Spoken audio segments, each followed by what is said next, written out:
গল্প। আসুন আমার বউয়ের সঙ্গে আলাপ করিয়ে দি। মানুষ বউ, বাঘিনী নয়। অবাক হচ্ছেন? তাহলে শুনুন সেই গপ্প। খুলনা থেকে এক বেলার পথ জ্যোতিরামপুর। প্রথমে লঞ্চ, তারপরে গয়নার নৌকো। তাও সে অনেকদিন আগের কথা। মাথা নামিয়ে হাতের হুঁকোয় মন দিতে আমি খানিক গুছিয়ে বসে হাঁ করে তাকিয়ে রইলুম বুড়োর দিকে। বাউলে রসুল মিয়ার গল্প সুন্দরবনের সেরা খোলসে মধুর মতো মিষ্টি, কিন্তু বুড়ো কখন যে মুখ খুলবে বোঝা মুশকিল। বাউলের নৌকায় সওয়ার গতকাল থেকে, কিন্তু মুখ খোলাতে পারা যায়নি। অথচ সুযোগ হলেই বাউলের নৌকায় সওয়ার শুধু জঙ্গল দেখা নয়, ওই গল্পের খোঁজেই। আমাদের নৌকো সেদিন দুপুরে রান্না খাওয়ার জন্য নোঙর হয়েছে কালির চরে। সুন্দরবনে কালির চরের জুড়ি দুটি নেই। তিন দিকে বিশাল নদী, যেদিকে তাকাও শুধু জল আর জল, চোখ জুড়িয়ে যায়। তার উপর জায়গাটাকে সুন্দরবনের জাংশনও বলা যায়। দক্ষিণে গোসাবা গাংধর খেঁদো হয়ে সোজা পৌঁছে যাবে বঙ্গোপসাগরে। উত্তরে দত্তর গাং ধরলে বাসন্তী হয়ে একদম ক্যানিং, আর পূবে গাড়াল গাং ধরলে রায়মঙ্গল হয়ে বাংলাদেশ। এই প্রসঙ্গেই বুড়োটাকে শুধিয়েছিলাম, ওদিকে যাওনি চাচা? গিয়েছি বার কয়েক জ্যোতিরামপুরে। এরপর সেই প্রসঙ্গেই মুখ খুলেছিল বুড়ো। রসুল মিয়া একবার গল্প শুরু করলে বড় একটা থামে না, দরকারে একটু উস্কে দিলেই যথেষ্ট। বুড়ো হাতের হুঁকোয় মন দিতে ছোট্ট করে বললাম, বাঘের বউয়ের কথা তোমার কাছে তো আগে শুনিনি চাচা। শুনবেন কি দাদা বাবু, সে কি আজকের কথা? ও দেশের কথা তুললেন তাই মনে পড়ে গেল। হুঁকো থেকে মুখ তুলে এক রাশ ধোঁয়া ছাড়ল বুড়ো, পাশে নামিয়ে রেখে বলল, সেবার মহাজন সফদার সাহেবের নৌকোয় গোনা দ্বীপে কাঠ কাটতে যাব। বড্ড বাঘের উৎপাত ওদিকে। আমাদের নৌকোয় বাউলে ছিল জগন্নাথদা। রওনা হবার দিন কয়েক আগে বলল, চল রসুল, জ্যোতিরামপুরে বাঘের বউয়ের দোয়া নিয়ে আসি। হাজার হোক এতগুলো মানুষ, জঙ্গলে থাকতেও হবে বেশ কয়েকটা দিন। বাঘের বউয়ের কথা সেই প্রথম শুনলাম। তার জগন্নাথদা সেবার দলের কাউকেই ছাড়িনি। প্রায় টেনে হিঁচড়ে সবাইকে নৌকোয় তুলে রওনা হয়েছিল জ্যোতিরামপুরের দিকে। ভোরে রওনা হয়ে জোয়ার ভাটা হিসেব করেও পৌঁছতে রাত হয়ে গেল। জগন্নাথদা আগেই হুঁশিয়ারি করে দিয়ে রেখেছিল, ভোরেই যাওয়া হবে বাঘের বউয়ের বাড়ি। বুড়ি নাকি ওই সময় বাইরে আসেন।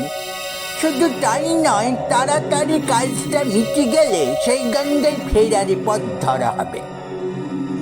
দিনভর দাঁত টেনে 4টি সেদ্ধ ভাত পেটে দিয়ে সবাই প্রায় মরার মতো ঘুমোচ্ছিল।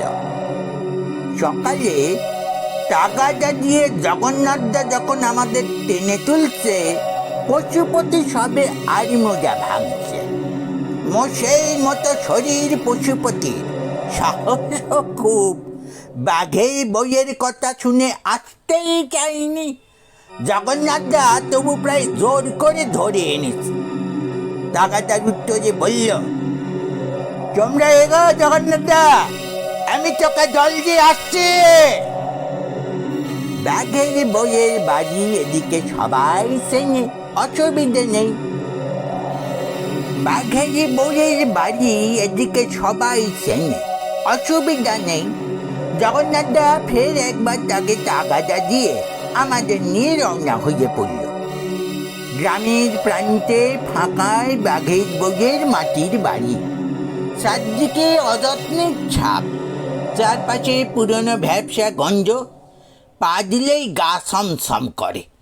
সে যাই হোক, গিয়ে দেখি বাঘের বউ তখন বারান্দায় বসে আছে, মাথা ভর্তি বড় বড় জটা। বয়স বোঝা দায়, 40 হতে পারে, আবার 80 হওয়াও অসম্ভব নয়। পদনে আধময়লা হলুদ ডুরে শাড়ি, কপালে মেটে সিঁদুরের বড় টিপ, সেটিতেও অনেকটা সিঁদুর। আমরা গিয়ে দাওয়াই মাথা থেকে নমস্কার করতে একে একে সবার মাথায় হাত থেকে দোয়া করলেন। শুধু জগন্নাথ দাস মাথায় অতিরিক্ত ফোঁ দিলেন 2 বার, গায়েও হাত বুলিয়ে দিলেন বার কয়েক। অনেকটা সময় ছিলেন আমাদের সঙ্গে, কিন্তু একটাও কথা বলেননি। সবাই উসখুস করছিল পশুপতির জন্য, সবাই উসখুস করছিলাম পশুপতির জন্য। এরপর এক সময় হঠাৎই উঠে পড়লেন তিনি। তখনও বারান্দা ছাড়েননি, হাজির হল পশুপতি। জগন্নাথদা তাড়াতাড়ি বলল, মাগো, আমাদের পশুপতিকে দোয়া করে দাও। শুনে একবার পিছন ফিরে তাকালেন তিনি, এক পলক তাকিয়ে দেখলেন, তারপর ঘুরে চলে গেলেন ঘরের ভিতর। জগন্নাথ বার কয়েক ডাকলো, সাড়া এলো না। কিন্তু জগন্নাথ ছাড়বার পাত্র নয়, প্রায় হত্যে দেওয়ার মতো ডাকতে লাগলো। খানিক ডাকার পর ভিতর থেকে উত্তর এলো, এবার তোমরা যাও বাছারা, আমার অন্য কাজ আছে। জগন্নাথ দা চেষ্টার প্রচুর করেনি। সেদিন অনেকটা সময় হত্যে দিয়ে থাকা হলো বাড়ির বারান্দায়, কিন্তু বাঘের বউ ঘর থেকে আজ বের হলেন না। সেই দিন রাতের মধ্যেই গাঁয়ে ফেরার কথা। মহাজনের কাছের নৌকো পরের দিনই বের হবে, কিন্তু জগন্নাথ দা ঠিক করল রাতটা জ্যোতিপুরেই থেকে যাবে। সারা দিনে অন্তত সকালের দিকে একবার বারান্দায় এসে বসেন বাঘের বউ। এছাড়া ঘর থেকে তেমন বের হন না। রান্না বান্নাও তাকে কোনোদিন করতে দেখা যায়নি। গ্রামের মানুষই পালা করে দুপুরের খাবার দিয়ে যায়, সেই খাবারও তিনি কখনো ফিরিয়ে দেন। খাবার দিয়ে গেলে সেদিনই জানিয়ে দেন, আজ আর খিদে নেই গো, অযথা নষ্ট হবে, নিয়ে যাও। রাতটা থেকে যাওয়া হলো বটে, কিন্তু উদ্দেশ্য সিদ্ধ হলো না। পরের দিন ভোরে জগন্নাথদা পশুপতিকে নিয়ে হাজির হয়েছিল বাঘের বউয়ের বাড়ি। গিয়ে দেখে ঘরের দরজা বাইরে থেকে বন্ধ।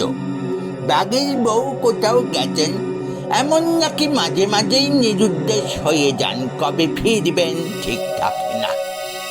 সেবার এই দেরির জন্য জগন্নাথদাকে কম কথা শুনতে হয়নি। মহাজন সর্দার আলী কড়া মানুষ, তার এসবে একেবারেই বিশ্বাস নেই। অযথা একটা দিন নষ্ট হওয়ার জন্য জগন্নাথদার গায়ে শুধু হাত তুলতে বাকি রেখেছিলেন। বাজায় মহাজন মানুষ বলে কথা। মাথা নিচু করে সাজাটার সময় দাঁড়িয়েছিল জগন্নাথদা। মহাজন কিছু ঠান্ডা হলে শুধু বলেছিল, ভাববেন না চাচা, একটা দিন লোকসান হলেও কথা দিচ্ছি বসিয়ে দেব। তা জগন্নাথদার কথা রেখেছিলাম।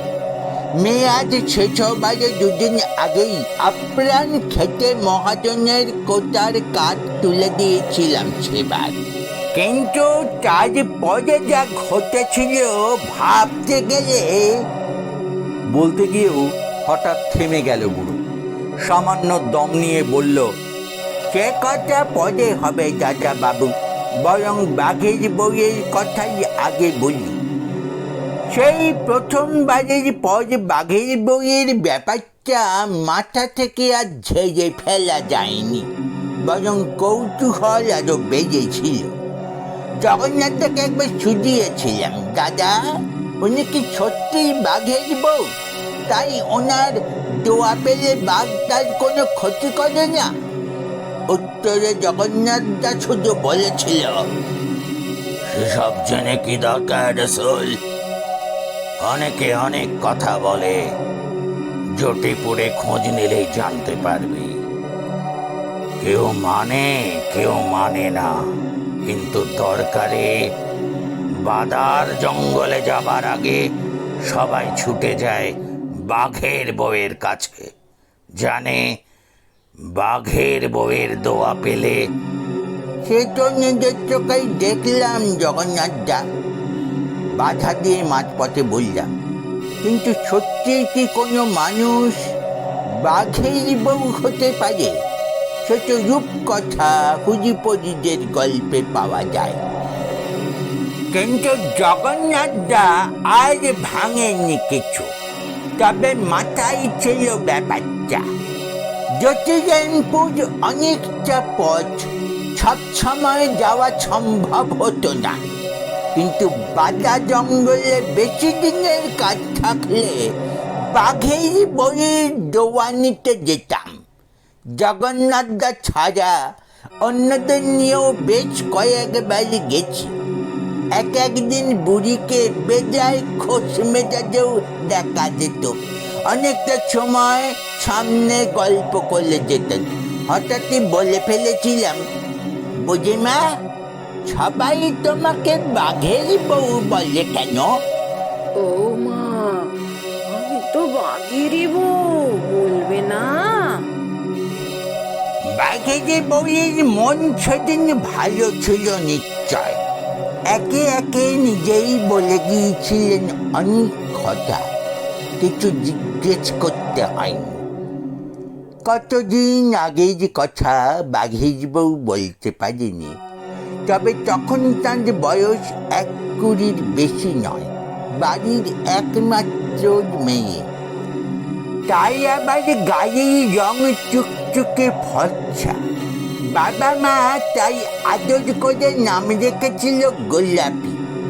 দেখি গ্রাম মেয়ে বড় হতেই বিয়ের সম্বন্ধ আসতে শুরু করলো। বাবা মায়েরও ইচ্ছে তাই, কিন্তু গোলাপি বিয়ের নামে খড়গহস্ত হয়ে ওঠে। বাড়িতে ধর্ম ঠাকুরের পর ধুমধাম করে গাজন উৎসব হয় চৈত্রের মাসে। মেয়ে সেই ঠাকুরের পথ নিয়ে সারা বছর পড়ে থাকে, পুজো দেয়। কেমন খেপাতে স্বভাব। বাবা মাই তাই আর বিয়ের জন্য জোর করেনি। তার মধ্যেই ঘটে গেল ব্যাপারটা। সেবার বাড়িতে চৈত্রের মাসের সংক্রান্তির গাজন উৎসব চলছে। গোলাপি দিনের ছেছে নদীর ঘাটে একাই নাইতে যায়। কেউ গা করেনি। তখন ছেচ বিকেল, নির্জন নদীর ঘাটে অন্য কোনো জনমানুষ নেই। এমন আগেও হয়েছে। নির্ভাবনায় ঘাটে বসে চান করেছিল গোলাপি। হঠাৎ বাতাসে মোটকা গন্ধ। ঘাড় ফিরিয়ে দেখে অদূরে থাবা গেড়ে বসে বিরাট এক কেঁদো বাঘ জল জল চোখে তাকিয়ে আছে তার দিকে। জ্যোতিরামপুর গ্রাম বাদার বেশি দূরে নয়, তবু গ্রামে বাঘ ঢুকেছে কোনোদিন শোনা যায়নি। চোখের সামনে ওই ভয়ানক দৃশ্য। গোলাপি চেষ্টা করেছিল ছুটে পালাবার। তৎক্ষণাৎ গা ঝাড়া দিয়ে উঠে দাঁড়িয়েছিল সেই বাঘটাও। তারপর আর কিছু মনে নেই তার। গোলাপির জ্ঞান যখন ফিরল, চারপাশে দিনের আলো। ঝড়মড়িয়ে উঠে বসতে যা দেখলো, মাথাটা বোঁ করে ঘুরে উঠল ফের। ঘন বনের ভেতর এক ভাঙা ইটের স্তূপ, তার পাশে ছড়ানো কত কালের নোনা ধরা পুরনো ইট। তার মাঝে ছুঁয়েছিল এতক্ষণ। পাশেই থাবা ছড়িয়ে শুয়ে রয়েছে সেই বাঘ। উঠে বসতেই বাঘটা চোখ মেলে তাকালো। সেই চোখের দিকে তাকিয়ে গোলাপির মনে হলো বাঘটা বোধ হয় ওকে মেরে খাবে না। তেমন হলে এতটা সময় বাঁচিয়ে রাখতো না। গোলাপি যখন এসব ভাবছে, বাঘটা মানুষের গলায় কথা বলে উঠল। ও বউ, মিছে ভয় পেও না। বউ? কার বউ? আমি তো বিয়েই করিনি। আমার বউ গো তুমি, আমার বউ। কাল রাতে বাড়িতে তুলে নিয়ে এসে বিয়ে করেছি তোমাকে। খবরদার, ও কথা বললে বাবা ধর্ম ঠাকুর তোমার মুন্ডু ছিঁড়ে ফেলবেন। আমি বাবার পায়ে জীবন সঁপে দিয়ে ঠিক করেছি কোনোদিন বিয়ে করব না। কাল ৩৪ সংক্রান্তির দিনে বাবার পারণ সেরে ঘাটে নাইতে এসেছি, আর তুলে এনেছে আমাকে। শিগগির রেখে এসো সেখানে। বাঘকে মানুষের গলায় কথা বলতে শুনে গোলাপির ভয় তখন কেটে গেছে। সেই কথায় বাঘটা বিন্দু মাত্র না দমে বলল, আমি কিন্তু ধর্ম ঠাকুরের অনুমতি নিয়েই তোমাকে বিয়ে করেছি বউ। ধর্ম ঠাকুরের অনুমতি? হ্যাঁ গো বউ, ধর্ম ঠাকুরের আশীর্বাদ নিয়ে লাউ সেনের সেনাপতি কালু রায় যখন সুন্দরবন জয় করতে এসেছিলেন, একদিন বাঘের হাতে তার প্রাণ যাবার উপক্রম। ঠাকুরের আদেশে তাকে রক্ষা করেছিলাম। সেই থেকে তিনি আমার কোনো আকাঙ্ক্ষাই অপূর্ণ রাখেন না। এই যে ভাঙা বাড়ি, বিশাল রাজপ্রাসাদ ছিল এক সময়। লাউ সেনের আদেশে স্বয়ং কালু রায় তৈরি করেছিলেন এই অতিকায় প্রাসাদ। কিছুদিন কাটিয়েও গেছেন এখানে। সেই থেকে আমি এই বাড়ির প্রহরী। লাউ সেন, কালু রায় কেউ আর বেঁচে নেই। দেখতেই পারছো সেই রাজপ্রাসাদও আজ নেই। তবু ধর্ম ঠাকুরের নির্দেশে আজ ওই ভাঙা প্রাসাদ পাহারা দিয়ে চলেছি। এই দিনে ধর্ম ঠাকুরের সঙ্গে দেবী মুক্তির বিয়ে হয়েছিল, শিবের বিয়ে হয়েছিল দেবী হরকালীর সঙ্গে। আমার অন্যায় কোথায়? ধর্মমঙ্গলের পাঁচালী গোলাপীর কণ্ঠস্থ। লাউ সেন, কালু রায়, দেবী হরকালীর কথা কিছুই অজানা নয়। বাঘের কথা তাই আর অবিশ্বাস করতে পারল না। কিন্তু এই জঙ্গলের ভেতর বাঘের বউ হয়ে থাকতে হবে ভেবে কান্না পেতে লাগলো। ঠিক করে ফেলল যেমন করে হোক এখান থেকে পালিয়ে যাবে একদিন। কি আশ্চর্য!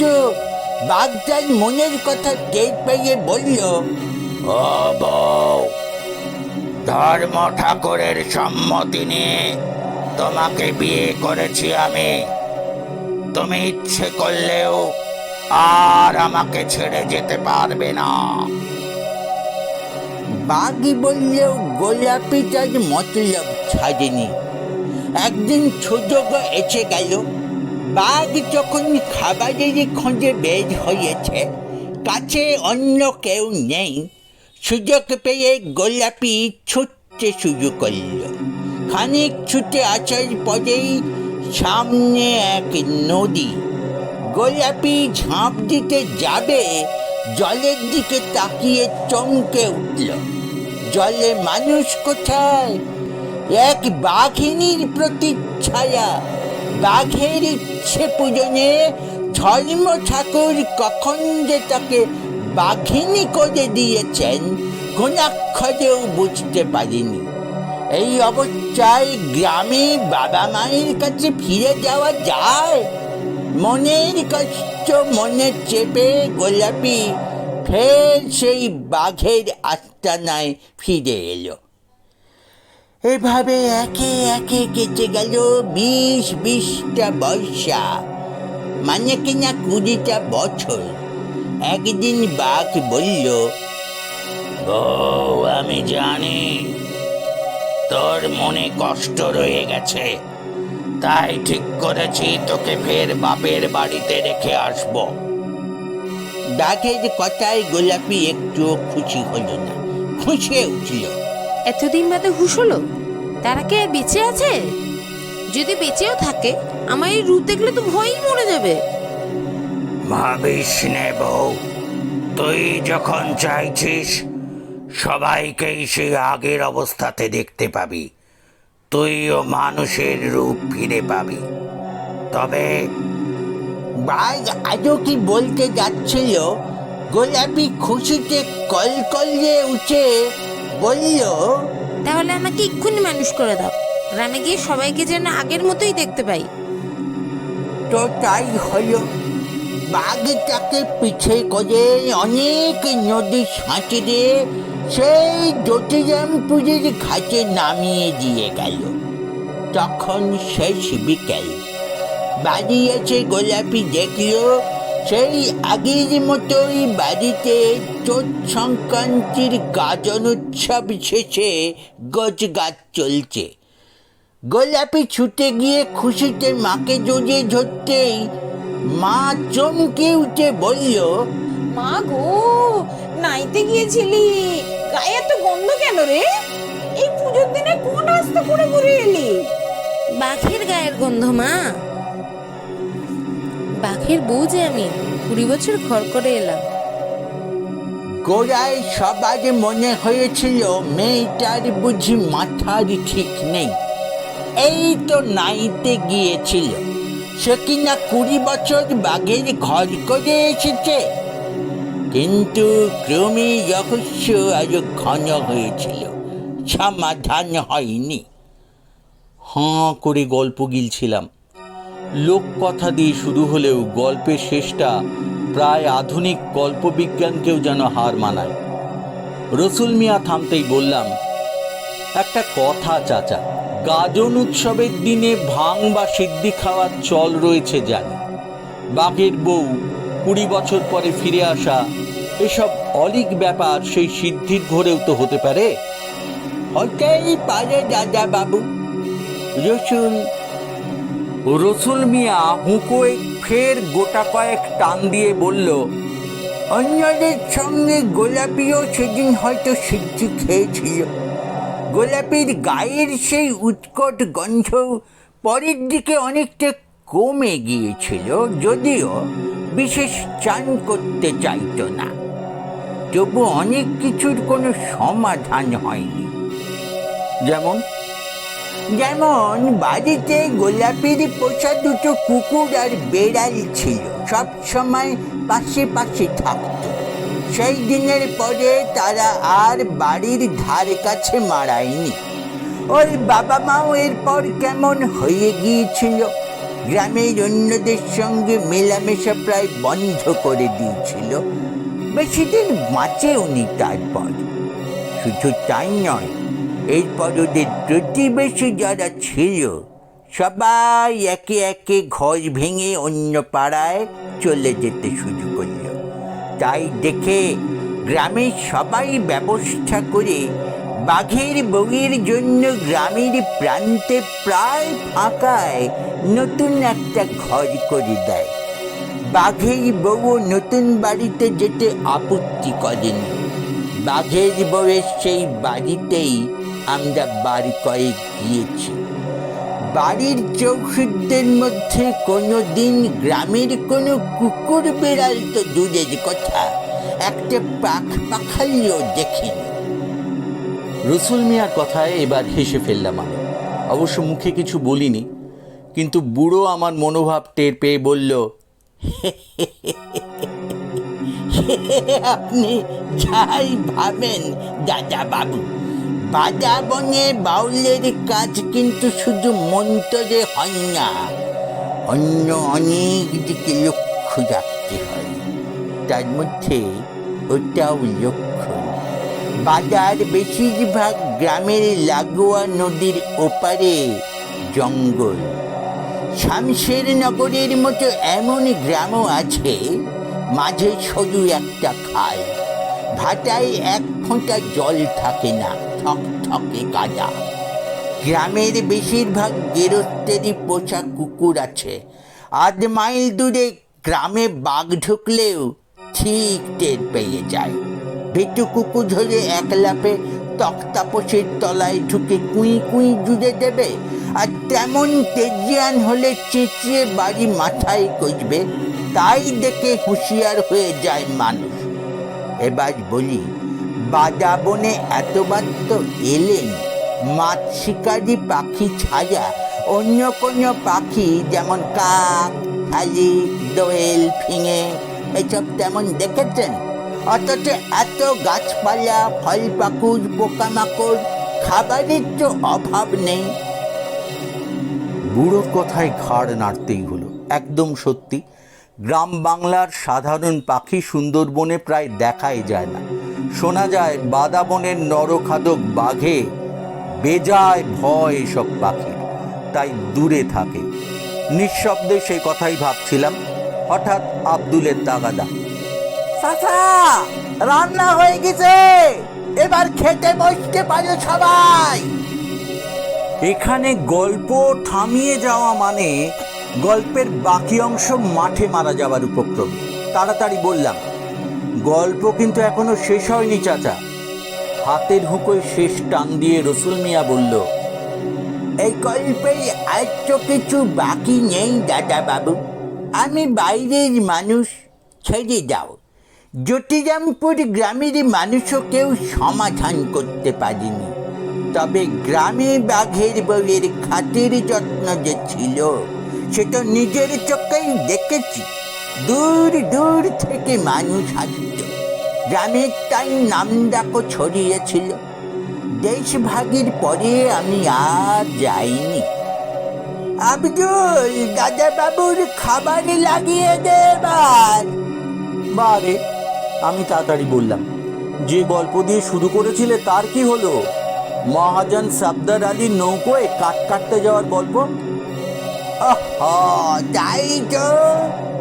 তবে সে এমন লম্বা কিছু ব্যাপার নয় দাদা বাবু। আগেই বলেছি, কোটার কাঠ আমরা দুদিন আগে নৌকোয় বোঝাই করে দিয়েছিলাম।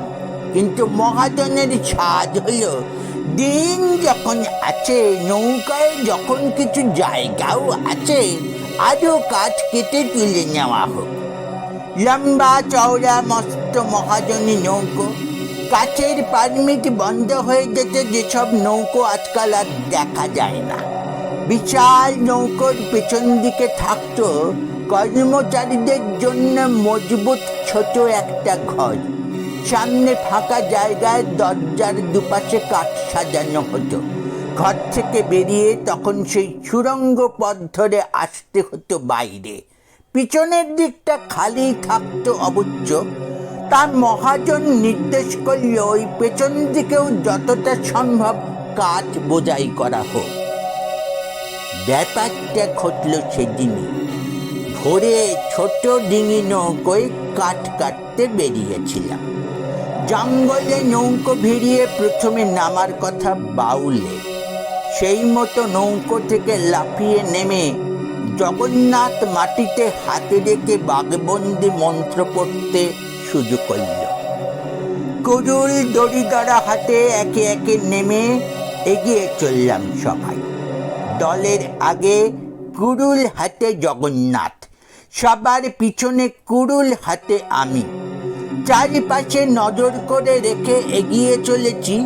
হঠাৎ মনে হলো পাশে হেঁটাল ঝোপ থেকে হলদে হয়ে যাওয়া একটা পাতা ছিটকে উঠল। আমার খানিক আগে পশুপতি, লম্বা চওড়া জোয়ান মানুষ। সেই মানুষ উপর হয়ে লুটিয়ে পড়ল মাটিতে। পরে মুহূর্তেই দেখি বিশাল বাঘ তার উপরে দাঁড়িয়ে ঘাড়ের কাছে কামড়ে ধরেছে। ওই দৃশ্য দেখে শরীরটা কড়ায় প্রায় অসাজ হয়ে গিয়েছিল। কোনো মতে বলতে পেরেছিলাম, জগন্নাথা। তারপর ছুটে কুড়ুলের এক কোপ বসিয়ে দিয়েছিলাম শয়তানটার পিঠে। তখন বয়স কম, অভিজ্ঞতাও কম। সেই কোপ প্রাণীটার ঢলঢলে চামড়ায় পড়ে পদ্ম পাতায় জলের মতো পিছলে গিয়েছিল। কিন্তু ততক্ষণে ছুটে এসেছে জগন্নাথ দা। ফের কুড়ুল তুলে কোপ বসাতে যাব, হেঁকে উঠল, সরে যা রসুল, হারামজাদার কত তেজ একবার দেখি। বলতে বলতে জগন্নাথদা মুহূর্তে বাগদার মাথায় মস্ত একটা কোপ বসিয়ে দিল। সেই কোপে বাঘের মাথার খুলে দুফাক হয়ে যাবার কথা, কিন্তু কিচ্ছু বোঝা গেল না। তবে প্রাণীটা পশুপতিকে ছেড়ে দিয়ে মস্ত এক লাফে জঙ্গলের আড়ালে চলে গেল, আর দেখা গেল না। পশুপতি ইতিমধ্যে উঠে বসেছে। পিঠে ঘাড়ের কাছে দাঁতের হালকা দাগ ছাড়া অন্য আঘাতের চিহ্ন নেই। যাই হোক, জঙ্গল থেকে লতা পাতা জোগাড় করে পশুপতির ক্ষতে লাগিয়ে দেওয়া হলো। কাজ বন্ধ করে ফিরে যাওয়া হলো নৌকোয়। সবাই ভেবেছিলাম এই অবস্থায় মহাজন সেই দিনই নৌকো ছাড়তে বলবে। পশুপতির আঘাত গুরুতর নয় বটে, তবে বাঘের লালায় বিষ থাকে, ক্ষতস্থান বিষিয়ে উঠতে পারে, ভালো চিকিৎসা দরকার। কিন্তু শব্দর আলী রাজি হলেন না। আরও একটা দিন যখন বাকি আছে নষ্ট করতে রাজি নন। জগন্নাথদা বোঝাবার চেষ্টা করেছিল, কিন্তু কান দেননি তিনি। অগত্যা পরের দিন বেরোতেই হলো কাঠের জন্য। পশুপতিকে অবশ্য নেওয়া হয়নি। মহাজন শব্দর আলীর সঙ্গে তাকেও রেখে যাওয়া হয়েছিল নৌকোয়। জগন্নাথদা দুজনকেই হুঁশিয়ার করে দিয়েছিল, কেউ কোনো অবস্থাতেই যেন ঘরের বাইরে বের না হয়। এমনকি অতিরিক্ত সতর্কতা হিসেবে নৌকোর সামনের দিকে কাঠ সাজিয়ে তৈরি সেই সুড়ঙ্গের মুখে অনেকগুলো কাঠের গুঁড়ি সাজিয়ে বাইরে থেকে বন্ধ করে দেওয়া হয়েছিল। সাবধানে কাজ করার দরুন সেদিন সময় একটু বেশি লাগলো। দুপুরের মধ্যে ডিঙি নৌকো কাঠে ভর্তি হয়ে যায়। আজ বিকেল হয়ে গেল। বড় নৌকোয় ফিরতে আজও ঘন্টাখানেক। কাছে এসে সবাই তো হতভম্ব। সুড়ঙ্গের মুখে সাজিয়ে রাখা কাঠ লণ্ডভণ্ড হয়ে রয়েছে। জগন্নাথটা ডিঙি থামিয়ে দূর থেকে পশুপতি আর মহাজনকে বার কয়েক ডাকলো, কিন্তু ওদিক থেকে কোনো সাড়া পাওয়া গেল না। বোঝাই নৌকো নিস্তব্ধ, শুধু জল আছড়ে পড়ার ছলাৎ ছলাৎ শব্দ, বাতাসের ছোঁ ছোঁ আওয়াজ। রসুল মিয়া থামল। আমার মুখে কথা নেই, হাঁ করে তাকিয়ে আছি। বুড়ো সামান্য দম নিয়ে বলল, বেলা পড়ে আসছিল। হুঁশিয়ার জগন্নাথদা আমাদের নিয়ে সেই রাতে আর নৌকোয় ওঠেনি। সারা রাত শুধু নজর রেখে গেছে। শেষে যখন বোঝা গেল নৌকোয় জীবিত প্রাণী কেউ নেই, পরদিন সকালে ওঠা হলো নৌকোয়। কাঠের সুড়ঙ্গের সেই পথে চাপ চাপ রক্তের দাগ। নৌকোর কুঠুরির দুই দিকের দরজা খোলা। বাঘ নৌকোয় একটু দুজনকে তুলে নিয়ে গেছে। অবাক হয়ে বললাম, তাই যদি হয় তাহলে একসাথে জোড়া বাঘ উঠেছিল নৌকোয়, কিন্তু তেমন কোনো চিহ্ন পাওয়া যায়নি। তাহলে তাহলে আজ একটাই সম্ভাবনা বাকি থাকে। আগের বাঘটা পশুপতিকে লক্ষ্য করে নৌকোয় উঠেছিল। বাদার বাঘের শিকার একবার নির্দিষ্ট হয়ে গেলে ওরা বড় একটা শিকার বদলায় না। বাঘ কোনো উপায়ে নৌকোর সামনের দিকে উঠে সুড়ঙ্গের মুখের কাঠ যখন সরাতে শুরু করে, তখন নৌকোর দুই আরোহী টের পেয়ে গেছিল ব্যাপারটা। পশুপতি সাহসী মানুষ হলেও আহত, তাই কোনো ব্যবস্থা হয়তো নিতে পারিনি। হয়তো ভীত অনভিজ্ঞ সাবদার আলীও তাকে কিছু সাহায্য করতে পারিনি। তারপরে বাঘটা সুড়ঙ্গে ঢুকে যখন কুঠুরির দরজা আঁচড়ে ভেঙে ফেলার উপক্রম করেছে, ভীষণ ভয় পেয়ে সাবদার আলী পিছনের দরজা খুলে লাফ দিয়েছিল জলে।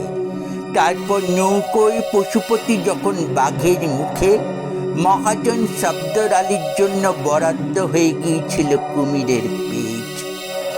কদিন ধরে মস্ত এক কুমিরকে মাঝে মাঝে নৌকোর কাছে জলে ভেসে থাকতে দেখা গেছে। সম্ভবত কাছেই আস্তানা।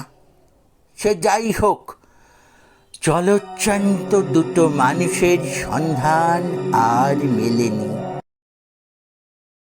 গপ্পটা ভালো লাগলে লাইক করবেন, শেয়ার করবেন আর সাবস্ক্রাইব করবেন।